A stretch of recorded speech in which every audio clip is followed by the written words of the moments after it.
कहानी 14 भाग 2। Ruth Naomi के साथ रहती है। मोआब देश में नाओमी को जब ये पता चला कि किस तरह से यहोवा ने उनके लोगों की सुधि ली और उनको रोटी दी है, तब वे अपनी दोनों बहुओं समेत मोआब देश से लौट जाने को चली, क्योंकि उसने ये सुना था कि यहोवा ने अपनी प्रजा की सुधि ली है और उनको रोटी दी है। तब उसने वो जगह छोड़ दी जहां वह रहती थी और उसकी बहुएं भी उसके साथ ही चली। फिर वह उस रास्ते पर चल पड़े जो यहूदिया को वापस जाता था। रास्ते में नाओमी ने अपनी दोनों बहुओं से कहा, तुम अपने अपने मायके लौट जाओ, और जिस तरह से तुम मेरे मरे हुए बेटों और मुझ पर दयालु रही, यहोवा तुम पर भी वैसे ही दयालु रहे, और यहोवा की कृपा दृष्टि में तुम्हें अपने अपने होने वाले पति के घर में सुख शांति मिले। तब नाओमी ने उनको चूमा और चिल्ला चिल्ला कर रोने लगी।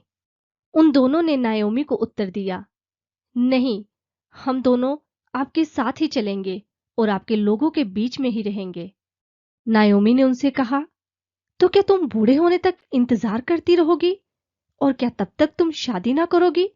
नहीं मेरी बेटियों, ऐसा मत करो, क्योंकि मेरा दुख तुम्हारे दुख से बहुत बढ़कर है, क्योंकि यहोवा का हाथ मेरे विरुद्ध उठा है। ये कहकर नाओमी फिर से चिल्ला चिल्ला कर रोने लगी। तब ओर्पा ने अपनी सास को चूमा और विदा करके उनसे अलग हो गई, मगर रूत ने अपनी सास को न छोड़ा और उसके साथ ही रही।